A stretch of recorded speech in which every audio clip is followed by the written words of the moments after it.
কেউ হয় না, গুরু যে কেউ হয় না। এই তথাকথিত গুরু, হ্যাঁ, কুলগুরু দীক্ষা দিয়েছিল বাবাকে, সে মারা গেছে, তার ছেলে এখন জুতো দোকান করেছে। হ্যাঁ, আর আমাদের মেনে নিতে হবে যে কুলগুরুর ছেলে কুলগুরু, আমি তার কাছে দীক্ষা নেব, তাহলে কি মন্ত্র দেবে এবার ভেবে দেখো।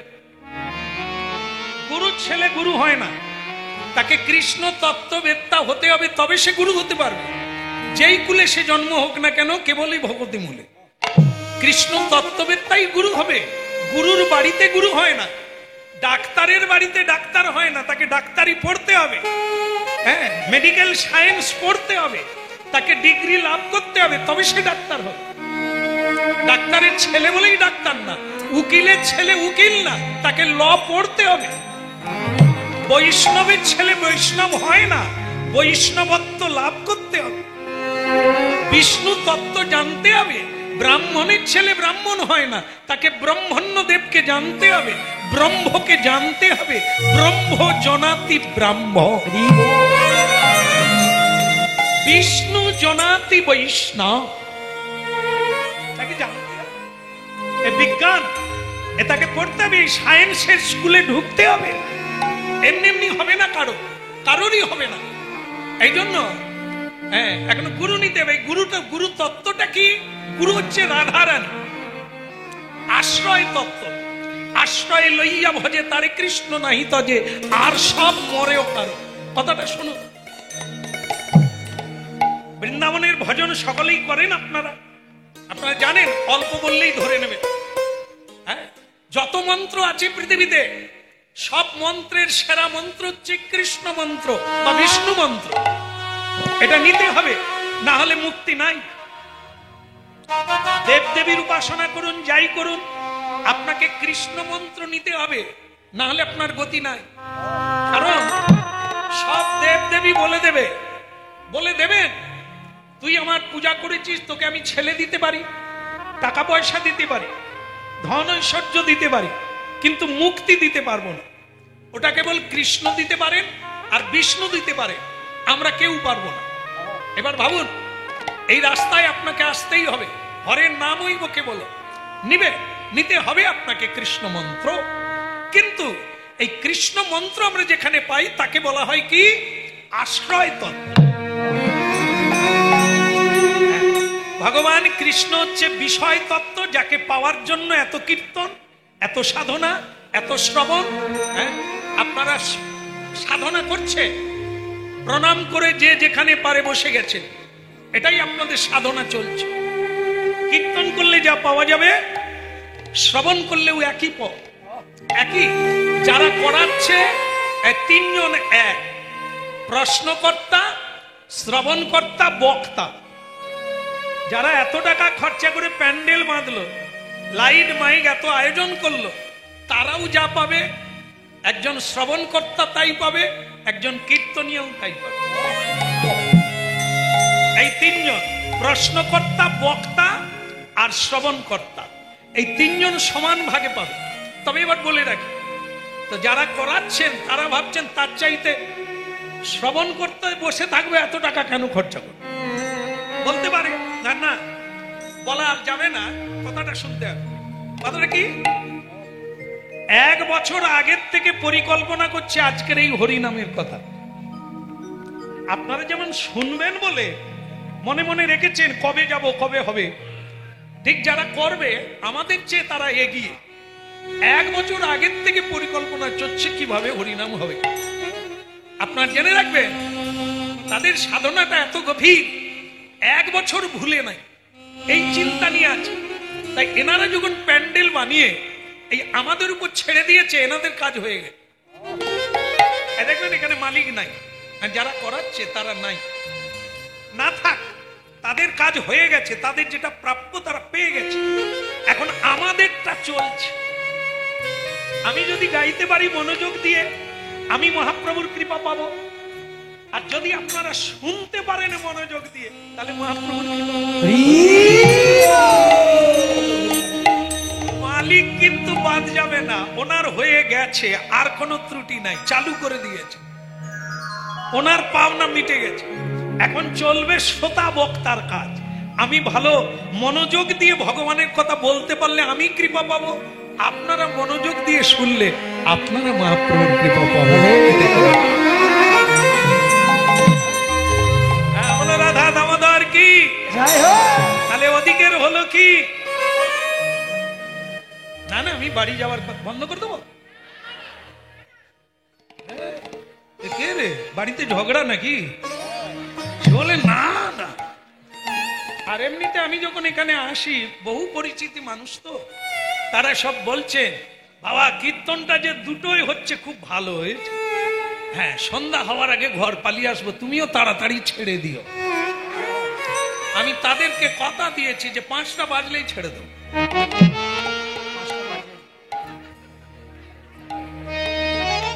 সে পার হয়ে চলে গেছে, আর বেশিক্ষণ যন্ত্রণা দেব না, হয়ে গেল। ঘর থেকে চলে এসেছি মানে হয়ে গেল। বলো রাধা মাধব কি। হ্যাঁ, ভক্তমন্ডলী মায়েরা কথা শুনুন। এ কথার মজা আছে তখনই যখন আপনি মন দিয়ে ডুবে যাবেন। তখন এর একটা যে রস আছে, হ্যাঁ, কীর্তনের একটা রস, নামের একটা মাধুর্য আছে, সেটা আপনাকে স্পর্শ করবে। তখন আপনার টাইম জ্ঞান থাকবে না, আর তখন আপনার দেহের রোগ জ্বালা আর দেহের রোগ ত্রিতাপ যন্ত্রণাটাও থাকবে না। তাই কি করলো? আশ্রয় তত্ত্ব রাধারানী। এই জগতে আমরা যে গুরু পাই, যাদেরকে আমরা গুরু পাই, তারা হচ্ছে রাধা তত্ত্বে গড়া। গুরু পদাশ্রয়, আগে গুরু চরণে শরণাগতি হতে হবে, তবে তিনি আমাকে গোবিন্দের কাছে পৌঁছবে।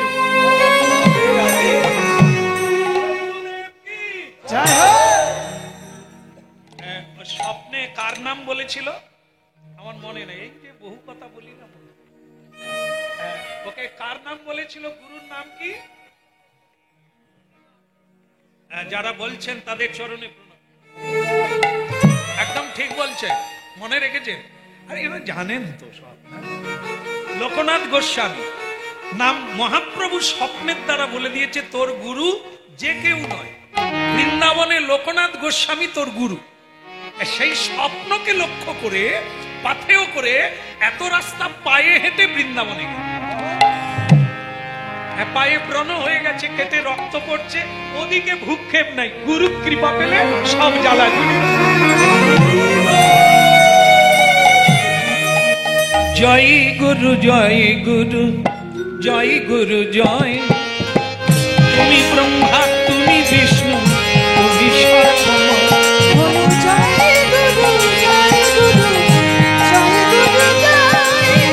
তুমি ব্রহ্মা তুমি বিষ্ণু তুমি জয় গুরু জয় গুরু জয় গুরু জয়, তুমি ব্রহ্মা তুমি বিষ্ণু তুমি সর্বময়।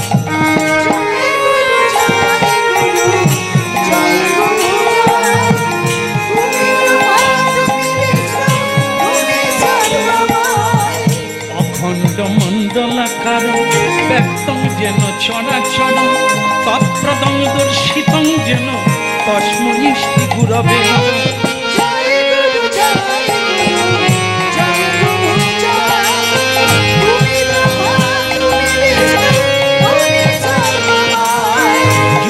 গুরু জয় গুরু জয় গুরু জয়,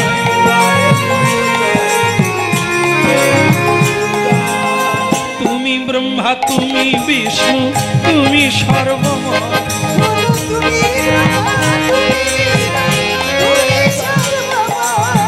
পরম দয়াল শ্রী গুরুদেব কি। হাত থাকলেই তুলে ফেললো আর পড়ে।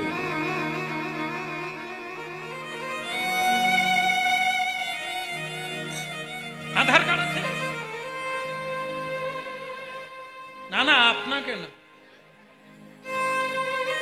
সে মা একবারে বলে আমি কি এমন করলাম, আমি তো শুধু হাত তুলছি। আপনাকে না, এই যে নরোত্তম দাস ঠাকুর না, লোকনাথ গোস্বামীর আশ্রমে গিয়ে ঝুপ করে পড়ে গেছে, আর যেই পড়ে গেছে গুরুদেব একবার রেগে উঠে বলছে চুপ, পড়ে গেলেই হয়ে গেল, দূর হয়ে গেছে। ভাবতে পারেন একজন মানে গুরুর আশ্রমে এলো, তাকে এরকম করে কেউ তাড়ায়? কারণ আছে, কারণ আছে। গুরু হওয়ার গুরু জ্বালা। ওই গুরু জীবনে প্রতিজ্ঞা করেছে শিষ্যের ভার নেবে না, এই শিষ্যের ভার নেবে না। মন্ত্র দেওয়া এত সোজা জিনিস না। গুরু হওয়া সব সময় জমিতে পড়ে থাকতে হবে। কোথায় পোকা লেগে গেল, কোথায় ধসা লেগে গেল, চাষ জমিতে পড়ে থাকতে হবে চাষিকে। তাই যদি জমিতে পড়ে থাকবো তাহলে আমার কাজ হবে কখন? এই জন্য উত্তম গুরুরা দীক্ষাও দেয় না, শিষ্য করে না। হ্যাঁ, আর মধ্যম যারা মাঝখানে আছে ঘটকগিরি করে, এদের উপরে ভগবান গুরুগিরির দায়িত্ব দিয়েছে। উত্তম মহাপুরুষেরা দীক্ষা দেন না, মন্ত্র দেন না, শিষ্য করেন না। কারণ এই শিষ্যের যে কি যন্ত্রণা, ও যারা পেয়েছে তারা লাভ দিয়ে উপরে উঠে গেছে। ও জানে যে কোনো শিষ্য এসে বলবে গুরুদেব আমিষ না খেলে মরে যাব, আমি কি করব? বলে তুই খেয়েই মরে যা। কি জ্বালা! ভগবানের কৃপাও নিবি, পাহাড়ের চূড়ায়ও উঠবি, আবার যেগুলো খেতে নাই সেগুলোও খাবি। তা তোকে টেনে তোলা দায়িত্ব আমার, তুই মরে যা। কি যন্ত্রণা জানেন? এক এক শিষ্য, এই যে আগে ছিল আলাদা, গুরুর বাক্য শিষ্য মানত, বাবার কথা ছেলে মানত, স্ত্রী স্বামীর কথা স্ত্রী মানত। এখন তো সব উল্টো। এখন শিষ্যের কথা গুরু শোনে, মানে গুরু শিষ্যের কথা শুনে চলে। হ্যাঁ, গুরু বলে দামোদর মাসটা তোরা আমিষ খাস না রে, প্রতিদিন একটা করে প্রদীপ দিবি আর একটু ভাগবত পড়বি। বলে গুরুদেব তাহলে আমার দোকান কে সামলাবে? আমি কিন্তু ওসব পারবো না, আমিষ না খেলে আন্ত্রিক রোগে মরে যাব, আমি কিন্তু খেতে পারবো না। আর হচ্ছে দ্বিতীয় হচ্ছে প্রসাদ আমি সহ্য করতে পারি না, না খেলে গোড়ায় নিয়ে যেতে পারি না, আমি মরে যাব। তাই আপনাকে আমি বলি, আমি কার্তিক মাসের একবারে শেষ দিনে এক বেলা থাকবো, পরের বেলা খেয়ে নেব। যদি আপনি বলেন আপনাকে গুরু করব, নাহলে বহু গুরু লাইনে আছে, আমি তাদের কাউকে করব। গুরু দেখলো নাই মামার চাইতে কানা মামা ভালো। কেন? শিষ্য হারিয়ে যাবে, যজমান কেটে যাবে, জুড়ে থাক। যেহেতু বছরে একবার গেলে 10টা টাকাও তো দেয় না রে বাবা, তুই যেটা বলছিস ওইটাই তো ভাগবতে লেখা। গুরুর কথা শিষ্য মানলো না, কিন্তু শিষ্যের কথা গুরু। আর এখন দেখবে এই আমার কীর্তন গাই, হ্যাঁ বাবা আপনার কটা ছেলে মেয়ে? একটা মেয়ে একটা ছেলে। তারা কথা দুজনেই কলেজে। আর গান শেষ করে আমি যখন 10টায় বাসায় ঢুকি, তার বাবা মালিক খালি এরকম করে।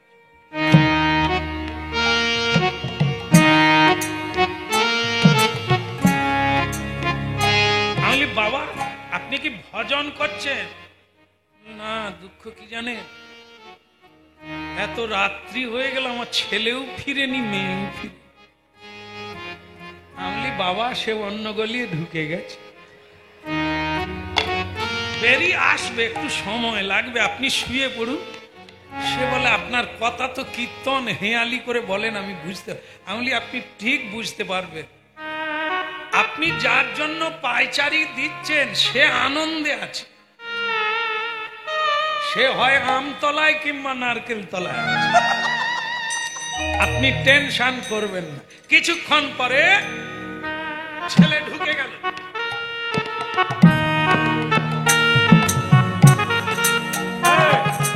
তুই দাঁড়া, হ্যাঁ কিছু বলবে?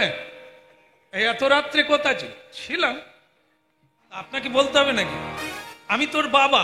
হ্যাঁ বাবা, তার জন্য কি আছে? যেখানে যাবো আপনাকে বলে যেতে হবে। আমার কি জীবন হলে কিছু নেই? আমরা লেখাপড়া শিখছি, আমি বড় হয়ে গেছি, স্বাধীনতা আছে, আমি কোথায় যাব কি করবো কি আপনাকে বলতে হবে নাকি? তোর জন্য আমি একটা মেয়ে দেখেছি, মেয়ে আপনার আগে আমি দেখে রেখেছি। বিয়েটা আপনি করবেন না আমি করব? না তুই বিয়ে কর। এও বিয়ে করবে, ঘুষ দিচ্ছে, এটা দেওয়ার আর সময় পায়নি। বিয়ের কথা বলছি ঠিক সেই সময় উঠছে, ইচ্ছা আছে। বসো। হ্যাঁ, বাবা বলছে আরে আমার কথা বড় না তোর কথা বড়? বিয়ে কে করবে? আমি করব না তুমি করবে? আমি তো তাহলে আমার পছন্দ অনুসারে বিয়ে করবো। তোমার কোথায় কি দরকার হয় তুমি বিয়ে করো। বাবা দেখলো এই ছেলেকে যদি না বলি কোথায় বিষ খাবে, কোথায় দড়ি দেবে। খোকা, তুই যেটা বলেছিস ওটা তো নেতাজি সুভাষচন্দ্রও বলছে, বিবেকানন্দও ওই কথা বলে গেছে তার রচনা বলিতে। তুই ওইটাই কর বাবা। তাহলে কি হলো? বাবার কথা ছেলে নিল না, ছেলের কথা বাবা। তারপরে ঝুমঝুম নুপুর বাজিয়ে ম্যাডাম ঢুকে গেল, মেয়ে ঢুকলো।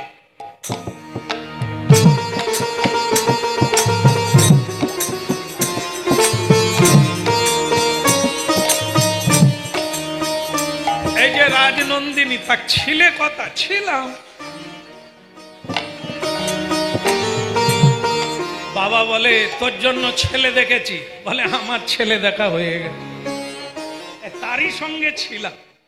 হ্যাঁ, তুমি যদি না বলো তাহলে তুমি দেখবে কাল জানালা দিয়ে পালিয়ে যাবে। বাবা দেখলো পালিয়ে গেলে লোক সম্মানের ভয় লাগবে, তার চাইতে খুকিরে তুই যেটা বলেছিস ওটা তো রবীন্দ্রনাথ বলেছে। কি অবস্থাটা দেখুন। হ্যাঁ, বাবার কথা চলছে না, এখন ছেলে মেয়ের কথা শুনে বাবা জুজুবুড়ি হয়ে। হ্যাঁ, ওই কথাই তো মহাপুরুষেরা বলে চলবে নাই, চলবে নাই। এখন তাই হলো কি, গুরু প্রতিজ্ঞা করে রেখে দিয়েছে আমি জীবনে শিষ্যের ভার নেব না, কাউকে দীক্ষা দেব না। আর নরোত্তম ঠাকুরও প্রতিজ্ঞা করে নিল ওনাকে ছাড়া গুরু কাউকে করব না। জীবনে মরণে জনমে জনমে উনি আমার গুরু। অপেক্ষায় থাকবে, রাস্তায় বসে থাকবো। ওনার না বলার কারণ আছে, আমি তাতে যাব না, কিন্তু একদিন না একদিন ওনাকে হ্যাঁ বলতে হবে, আমি তারই অপেক্ষায় থাকবো। এই ভক্তি জগতের কথা, ভজন রাজ্যের কথা, হরি নামের সার কথা। আজ নয় কাল হবেই হবে, তার কৃপা হবেই হবে হরি নামের মধ্যে। শিকারী যেমন ছিপের দিকে তাকিয়ে বসে থাকে, কখন চুঙিটা ডোবাবে, কখন খুঁটাবে, নড়বে। এ মানব জীবনটা লক্ষ্য পথে লক্ষ্য দিয়ে বসে থাকো, একদিন না একদিন নড়বে।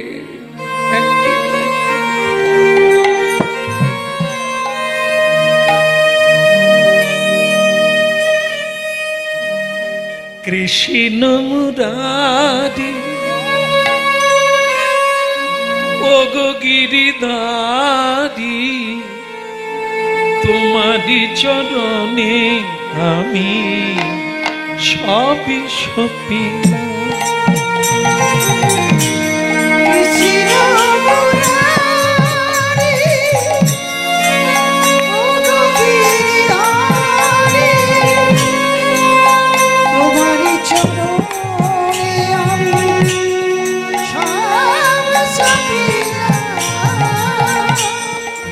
কৃষ্ণ মুরারি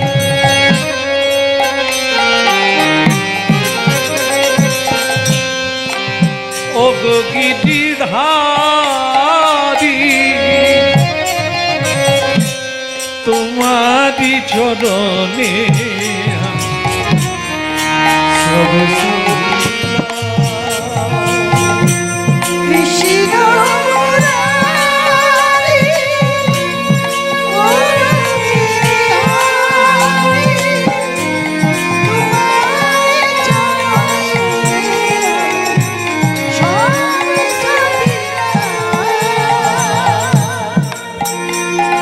দয়াময়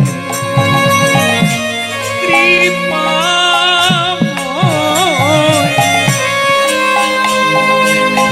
করুণা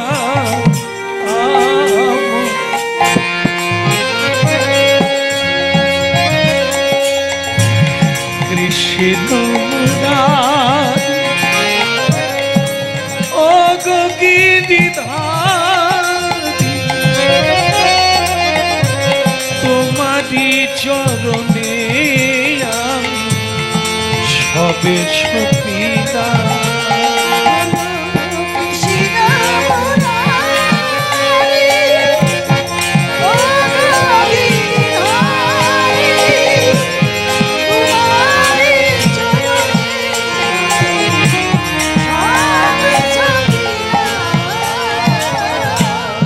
যা ছিল আমার সব তোমায় দিলাম, যা ছিল আমার সব তোমায় দিলাম। প্রভু যা ছিল আমার সব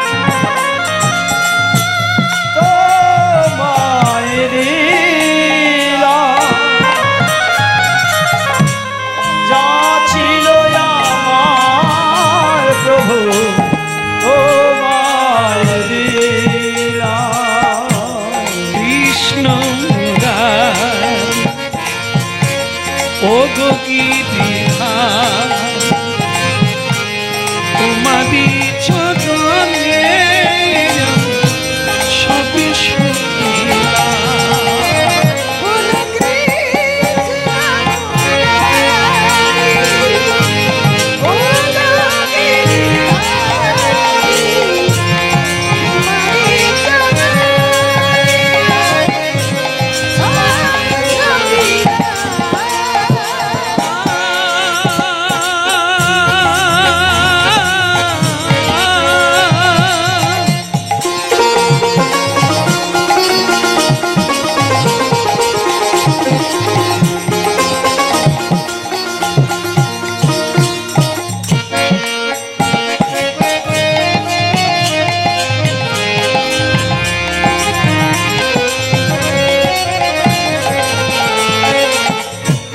কৃষ্ণ ও গো গিরিধারী তোমারি চরণে আমি সবে সপিলাম।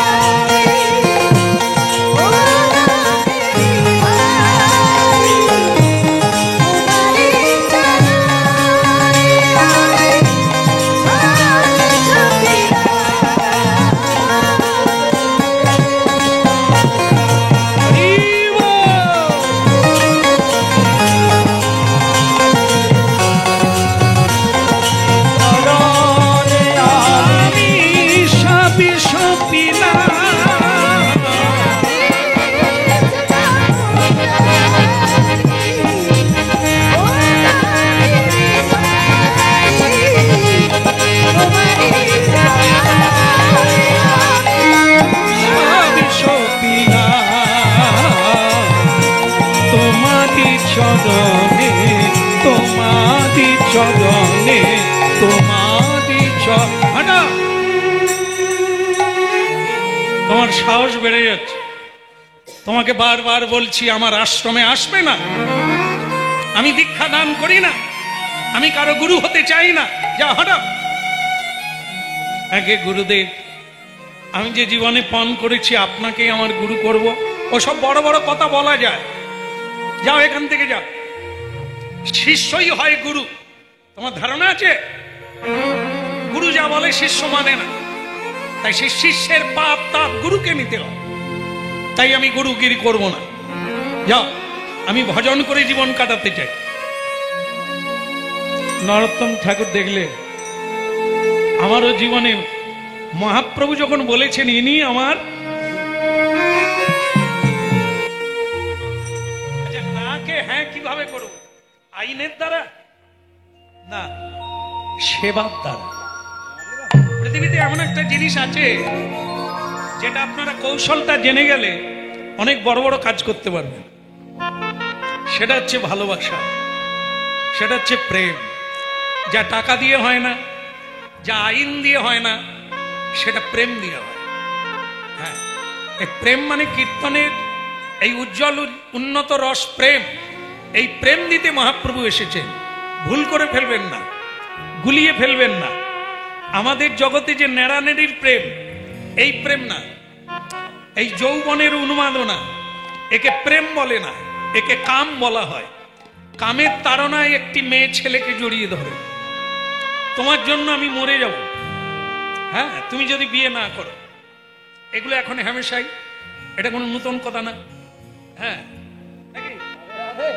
এও করেছে, জানে, ভুক্তভোগী লোক। এই দেখবেন এখন ছেলেরা বলে ওকে না পেলে মরে যাব, মেয়েটা পেলে বলে ওকে না পেলে মরে যাব। বাস, বিয়ে হয়ে গেল। বিয়ে হওয়ার পরে 6 মাস না যেতে যেতে দড়ি কোথায় টাঙাবে জায়গা পায়নি। শেষকালে এখন ভগবান দিয়েছে সিলিং ফ্যান। আগে তবু ধান্না করি ছিল, ঝুলে যেত। এখন ওই একটাই রাস্তা, সিলিং ফ্যান। অনেক জায়গায় এই জন্য সিলিং ফ্যান দেয়নি, সব দেওয়াল ফ্যান দেয়। মরে যাবে, তুই যত ফ্যান দে অন্য রাস্তা খোঁজ, মরতেই তো হবে, না উপায় নেই। বিয়ে না দিলে মরে যাবে। আবার কি এমন ঘটে গেল, সে দড়ি খুঁজছে। একে কি প্রেম বলে? রামী চণ্ডীদাস, আজকেও যান বীরভূম জেলায়, একটা বড় সরোবর আজও আছে, যেটায় কাপড় কেচেছিল রামী, ধোবির মেয়ে। আর আমাদের কালোজয়ী কবি, বৈষ্ণব কবি চণ্ডীদাস, তিনি যেখানে ছিপ ফেলেছিলেন সে জায়গাটা আজও আছে। এখন সেখানে সরকার তোরণ দিয়ে দিয়েছে। হ্যাঁ, আমরা এই বছর একবার করে যাই, তো এই আজকে ফিরলাম। হ্যাঁ, আজকে এখানে আসতে পারবো না বলেছিলাম, কিন্তু উপায় নাই, তাই আজকে ভোরবেলা ফিরেছি। হ্যাঁ, এই এখন হরিনামে এসেছি। তো সেটা কি? চণ্ডীদাস রজকিনীর প্রেম, দেখেন সেটাও প্রেম। আর আজকে এই বলছে মরে যাব, তারপর দড়ি খুঁজছে বিয়ের পরে। আর চণ্ডীদাস রজকিনীর প্রেম 12 বৎসর ধরে কেউ কাউকে স্পর্শ করে না, আর কারোর সঙ্গে কথা হয়নি। 12 বছর প্রেম হচ্ছে। এরকম প্রেম আছে? এরকম প্রেম আছে? কথাও হয়নি, জড়িয়েও ধরেনি, 12 বছর কেটে গেল। সেই প্রেম মহাপ্রভু স্মরণ করেছে, আস্বাদন করেছে। সে কি প্রেম? এই যে দেখো, চণ্ডীদাস ছিপ ফেলে, লাইটটা দিয়ে দিল দেখার জন্য।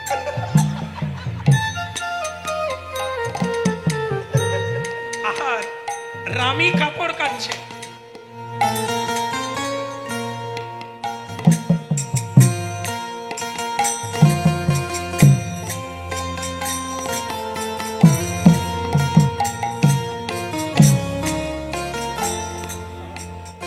প্রেম চলছে গো মা, এ প্রেম ঘষাঘষি নয় মা, জড়িয়ে ধরলেই ছাড়তে হবে। যদি না জড়াও তাহলে জড়িয়ে থাকবে, নয়নে নয়নে প্রেম যুগ যুগ থাকবে। যদি স্পর্শ না করো আর ছুঁয়ে ফেলেছো তো মরেছো। ওটার নাম কাম। এ কাম আর প্রেম, আকাশ আর জমি যেরকম তফাৎ, লোহার সোনা যেরকম তফাৎ, প্রেম আর কাম এত তফাৎ। এই জন্য হরিনাম শুনুন, সেই প্রেমের সন্ধান পেলে আপনি দেবতার প্রণাম পাবেন, দেবতা বেনে যাবেন।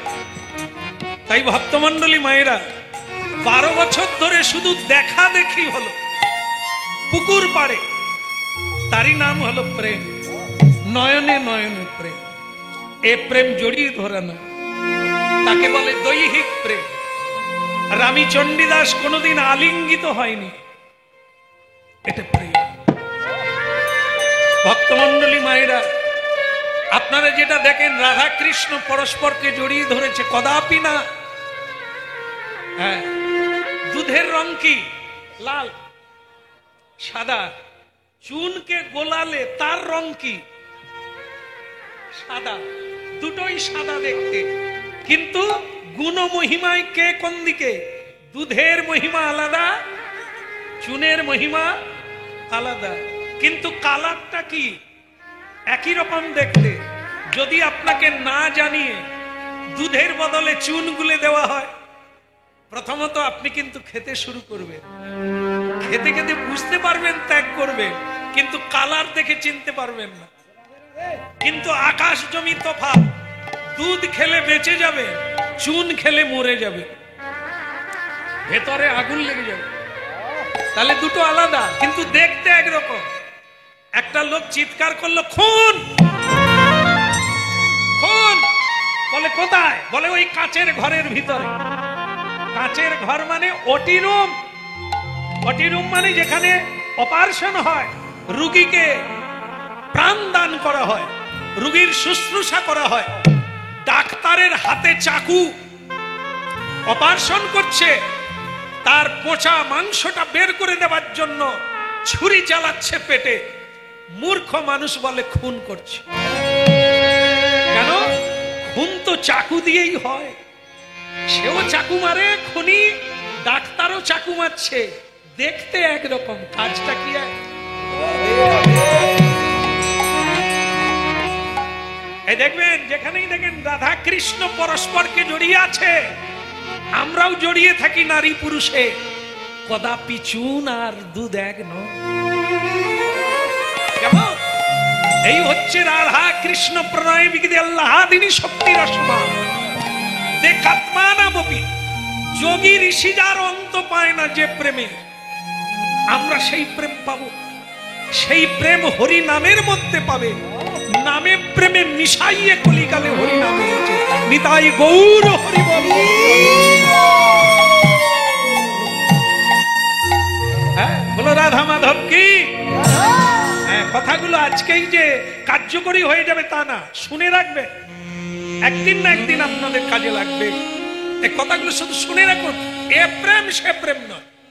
স্বামী স্ত্রীর প্রেম, নায়ক নায়িকার প্রেম, এ প্রেম হচ্ছে জড় প্রেম।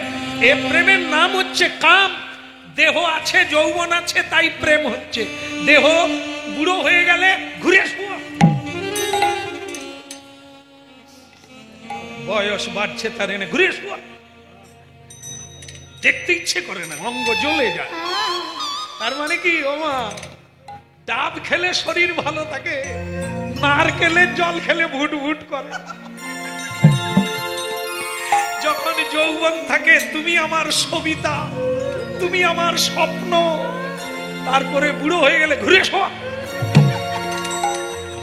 বলো রাধে রাধে। আমি কিন্তু অন্যরকম বলিনি, আমি শুধু বোঝাতে চেয়েছি প্রেম আর কাম। এই কাম নাই, শরীর নাই, ঘুরে শোয়া। আর চণ্ডীদাস, রজকিনী, পদ্মাবতী, জয়দেব, এদের প্রেম, ভোলানাথের প্রেম অনাদিকাল থেকে চলছে, চলবে। আর এই প্রেম কৃষ্ণ মুরারি ও গো গিরিধারী, কৃষ্ণ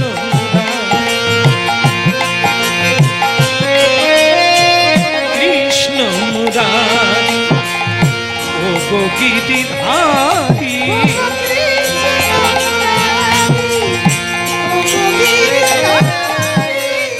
তোমারি চরণে আমি সবই সপিলাম প্রভু, তোমার চরণে সব সপিলাম। কৃষ্ণ মুরারি ও গো গিরিধারী,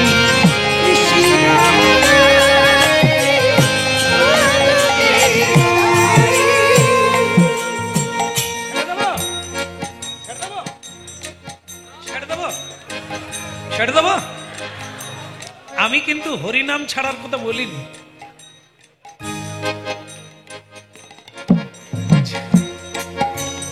যে গুরু দীক্ষা দেবে না, তার পিছনে লাইন দিয়ে কি হবে?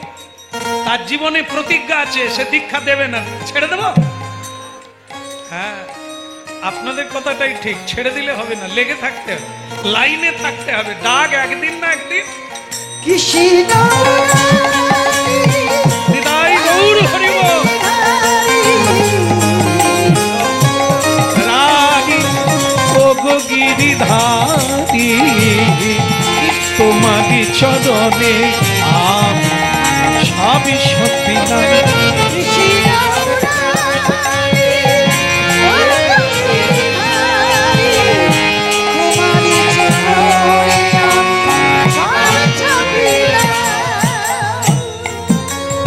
একটু দূরে যমুনার তীরে একটা পাতা দিয়ে কুটির বাঁধলো, ঘাস পাতা দিয়ে, নর্তন দাস ঠাকুর। কেন? গুরু আমাকে নেবে না বলেছেন, আমি কিন্তু গুরুকে গুরু করেই নিয়েছি। তাহলে যাতে প্রতিদিন সকালবেলা উঠে গুরুকে দেখতে পাই এমন একটা জায়গায় বাড়ি বানাবো, আর যেন গুরু সেবা করতে পারি। একদিন আমারও প্রতিজ্ঞা, ওই গুরুদেব না বলেছেন, একদিন হ্যাঁ বলবে। কৃষ্ণ মুরারি ও গিরিধার,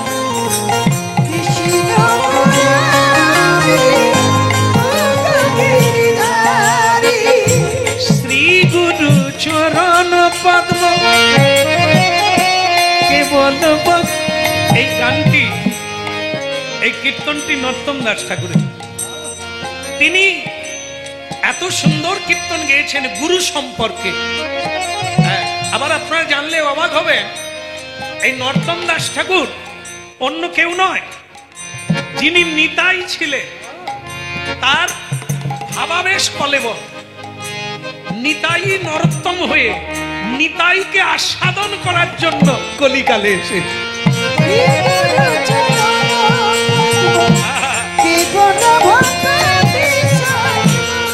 শ্রী গুরু চরণ। সকালবেলা উঠে একটা চিন্তা মাথায় নিলে, গুরু সেবা করতে হবে। গুরু গুরু করলে হবে না, আস্তে আস্তে আস্তে ভগবানের নাম করলে হবে না, ভগবানের সেবা করতে হবে। কিভাবে করব?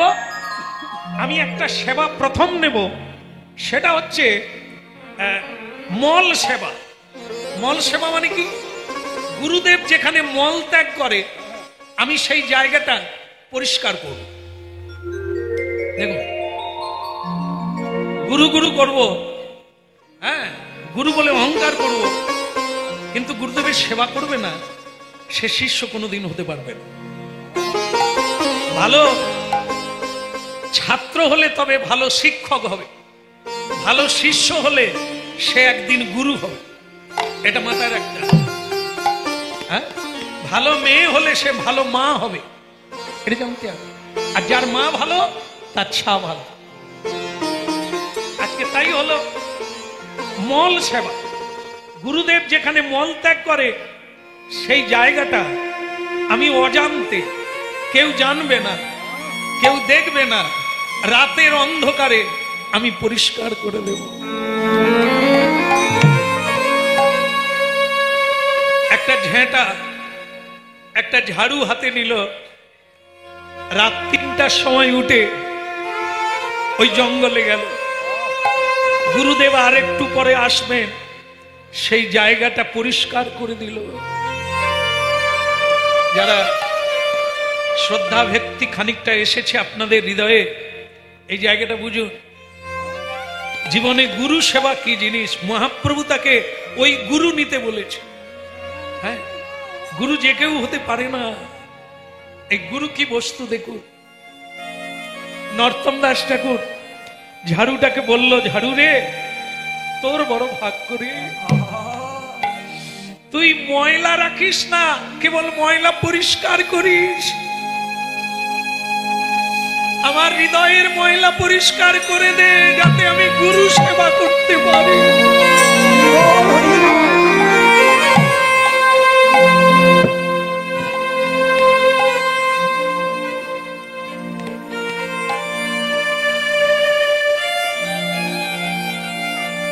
মল পরিষ্কার করে যায়, কাঠ কুড়িয়ে এনে দেয়, ভোগ রান্নার জন্য, হোমের জন্য কাঠ কুড়িয়ে দেয়, আশ্রমটা ঝাড়ু দিয়ে দেয়, কিন্তু কে দেয় কেউ বুঝতে পারে না। গুরু লোকনাথ বুঝে উঠতে পারেন না যে আমার উঠার আগে কে পরিষ্কার করে। যেখানে মল ত্যাগ করি সেই জায়গাটাও পরিষ্কার পরিচ্ছন্ন করে কে? এই ঝাড়ু দেয় কে? আমার জন্য কাঠ কুড়িয়ে দেয় কে? গঙ্গার জল তুলে এনে দেয় কে? একদিন গুরুদেব ভোর হওয়ার আগে জেগে বসে আছে। কে করে এই কাজ? সাধারণ মানুষ নয়, যে করে সে নিশ্চয়ই অসাধারণ। কে সেই ব্যক্তি? তাকে দেখার জন্য গুরুদেব রাত থেকে উঠে একটা গাছের আড়ালে দাঁড়িয়ে আছে। এদিকে নর্তন দাস ঠাকুর 3:30 বাজা মাত্র একটা ঝাড়ু হাতে নিয়ে যাচ্ছে। ভজ শ্রী কৃষ্ণ, কহ শ্রী কৃষ্ণ, লহ শ্রী কৃষ্ণের নাম রে। ভজ শ্রী কৃষ্ণ, কহ শ্রী কৃষ্ণ, লহ শ্রী কৃষ্ণের নাম রে। যে জনা শ্রীকৃষ্ণ ভজে সে হয় আমার প্রাণ রে। ওগো যে জন শ্রী কৃষ্ণ ভজে, সে হয় আমার প্রাণ রে। ভজ শ্রীকৃষ্ণ, কহ শ্রীকৃষ্ণ, লহ শ্রীকৃষ্ণের নাম রে। ভজ শ্রী কৃষ্ণ, কহ শ্রী কৃষ্ণ, লহ শ্রী কৃষ্ণের নাম রে। যে জনা শ্রীকৃষ্ণ ভজে সে হয় আমার প্রাণ রে।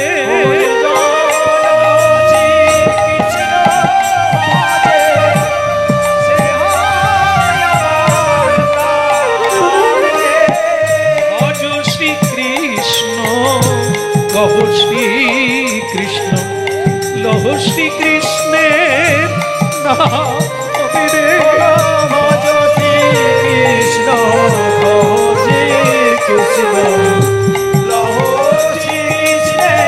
নাম রে।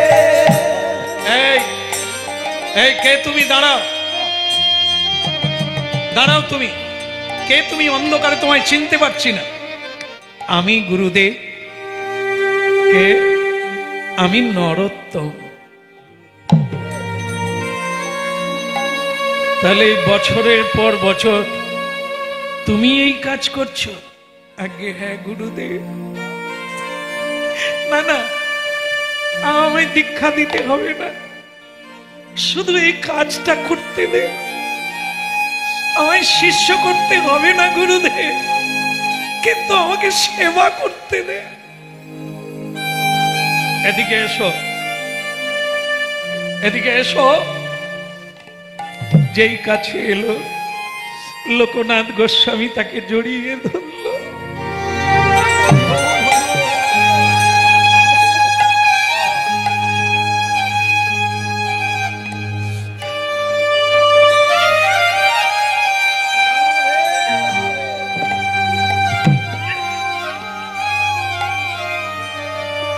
আয়, আয়, আয়। ওরে আয় রে।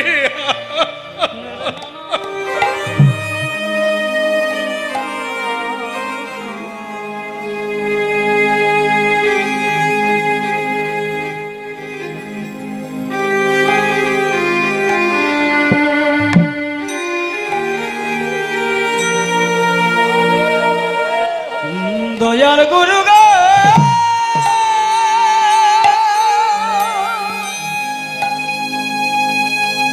রেখা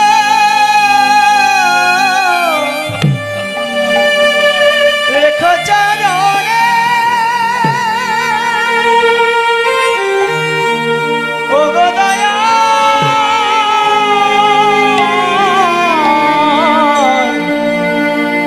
গুরু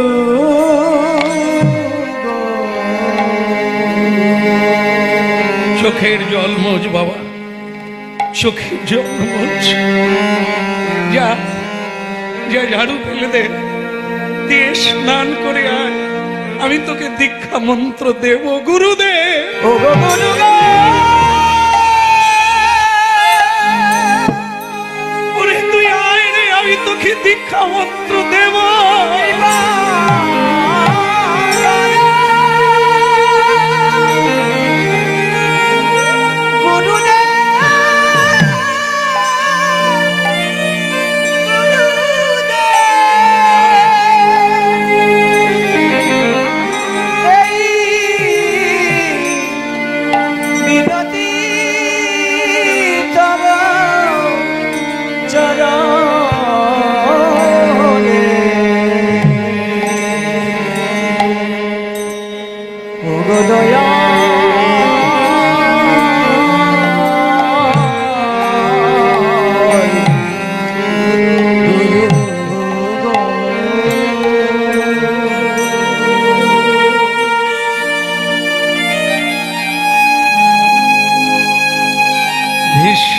প্রতিজ্ঞা রাখতে ভগবানের প্রতিজ্ঞা ভেঙেছিল, তাই তোর প্রতিজ্ঞা রাখতে গিয়ে আমার প্রতিজ্ঞা ভেঙে গেল। তোর মতো শিষ্য না পেলে কি করে জানবো ভজন রাজ্য কি? এই যে আমি তোকে দীক্ষা দান করলাম। ভক্তমণ্ডলী মায়েরা, যারা এত ভক্তি ভরে হরিনাম শুনছেন, আপনারা এইটাই চাই। এই জায়গাটা খুব জরুরি। যেমন গুরু তেমন শিষ্য। হ্যাঁ, উনি দীক্ষা দেবেন না, গুরুর অভাব নেই।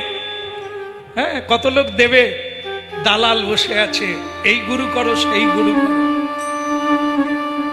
এটা সেই জিনিস না।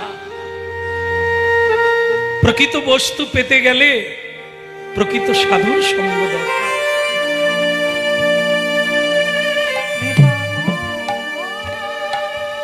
দীক্ষা হয়ে গেল ভক্তমণ্ডলী মায়েরা। সারা বৃন্দাবন জীব গোস্বামী, গোপাল ভট্ট আর তৎকালীন যত বড় বড় বৈষ্ণব সমাজ ছিলেন, সকলে উলুধ্বনি জয়ধ্বনি করলেন। এ ধন্যাতি ধন্য হয়ে গেল।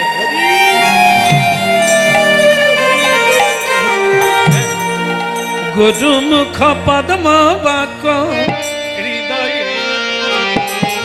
ওই গুরুমুখ পদ্ম বাক্য হৃদয়ে করিয়া। গুরুমুখ পদ্ম বাক্য হৃদয়ে করিয়া। গুরুমুখ পদ্ম বাক্য হৃদয়ে করিয়া। আর না করিও মনে আশা, আর না করিও মনে আশা। বলে আর না করিও মনে আশা। আর না করিও মনে আশা।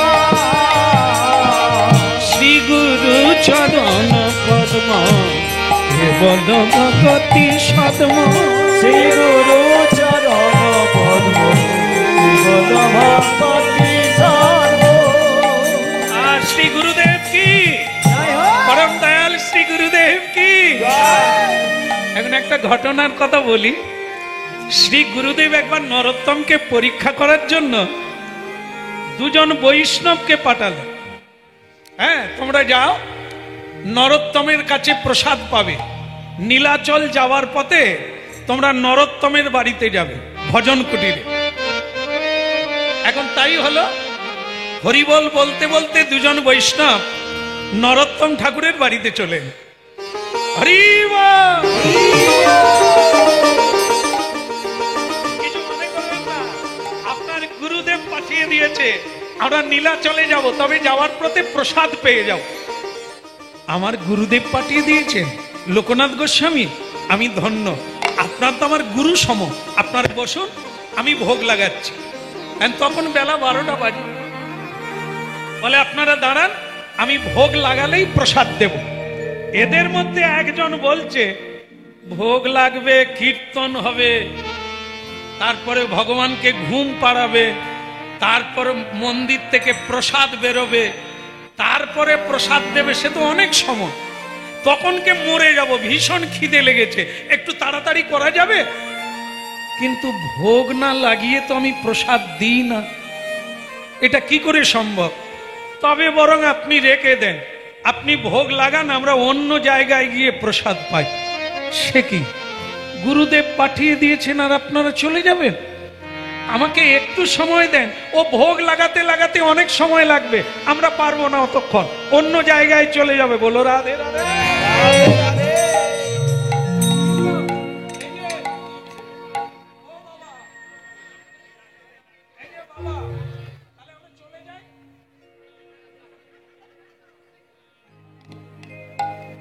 সেই সময় চলে এসেছে, কি করবো?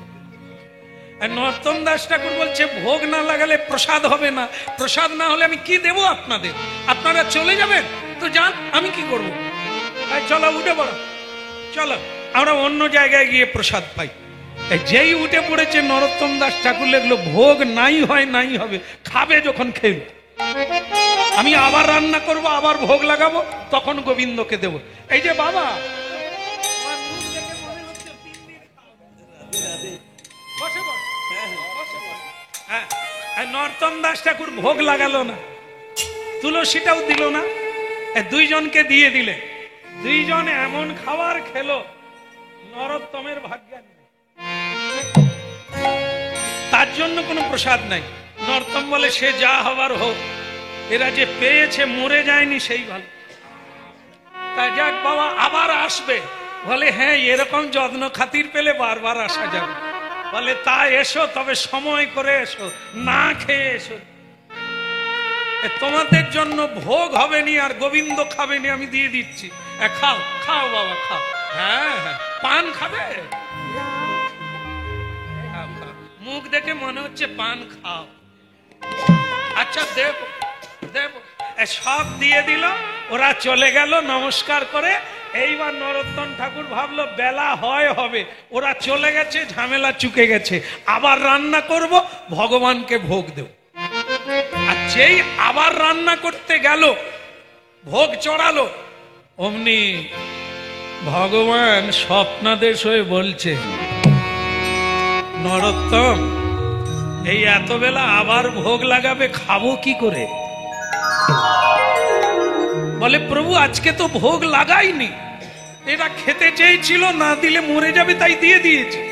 এখন আমি নূতন করে তোমাকে ভোগ লাগাতে যাচ্ছি। বলে, না না, আমাদের সেবা হয়ে গেছে। বলে, প্রভু কি করে হলো? তুমি জানো না, ভক্ত হৃদয়ে সদা গোবিন্দ বিশ্রাম।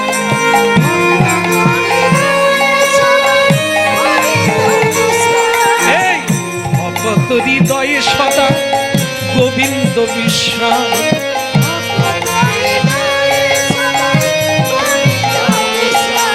গোবিন্দ কহেন মম বৈষ্ণব প্রাণ। গোবিন্দ কহে মম বৈষ্ণব প্রাণ। এই কীর্তনটি নরোত্তম দাস ঠাকুর লিখেছে। ওই ঘটনার পরে বোঝা গেল বৈষ্ণব ভক্ত এনাদের ভেতরে গোবিন্দ আছে। ভোগ না লাগলেও মহাপ্রসাদ হয়ে যায় যদি ভক্তের সেবা হয়।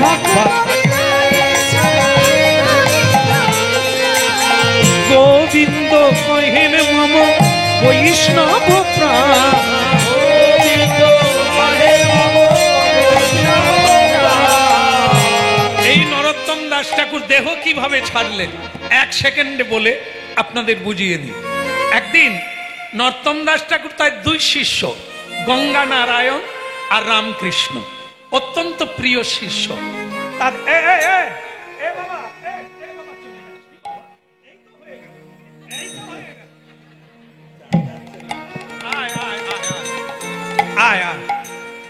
আমি ঘাটের ধারে বসবো, সেই ঘাট কিন্তু অন্য ঘাট নয়, পদ্মা নদী, যা বাংলাদেশ ভারতবর্ষ।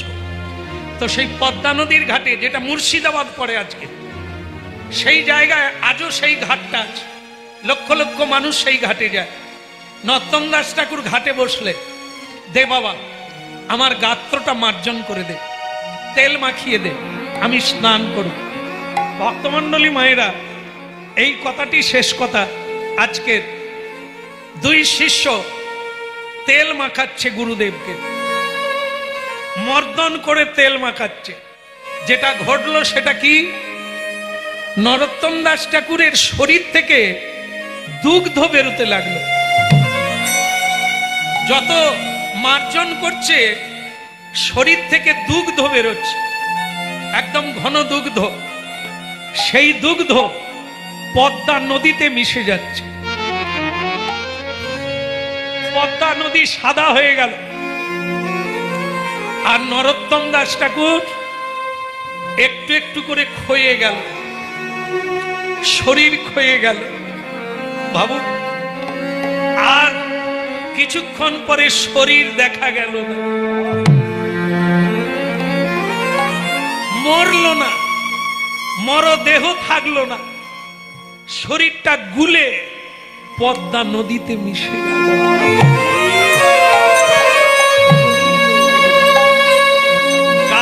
কথা শুনলেন আপনারা, যার কথা শুনলে হৃদয়ে ভক্তি জাগে, যার গুরু সেবা পৃথিবীতে এক বিরল ঘটনা, যেটা কেউ করে না, সেটা নর্তম দাস ঠাকুর। ওই পদ্মা নদীতে মহাপ্রভু প্রেম দান করেছিলেন, বলে গিয়েছিলেন, পদ্মা একদিন আমার নরু আসবে, তাকে তুমি প্রেম দিও। তাই নরু যখন যায় বৃন্দাবনে, ওই নদীতে স্নান করেছিল, তাতে কৃষ্ণ প্রেমের উদয় হয়েছিল, ও সাদা হয়ে গিয়েছিল প্রেমে। আজকে আবার সেই ঘষতে ঘষতে শরীরটা দুগ্ধ হয়ে জলের সঙ্গে মিশে গেল, নরোত্তম দাস ঠাকুরকে আর পাওয়া গেল না। মুর্শিদাবাদ, ওই জায়গাটার নাম প্রেমতলির ঘাট, আজও রয়েছে লক্ষ লক্ষ মানুষ সেই ঘাটে গিয়ে নরোত্তমের কৃপা। আজ এই পর্যন্ত। আবার যদি মহাপ্রভু কোনোদিন টেনে আনে, আবার নূতন করে আস্বাদন করে।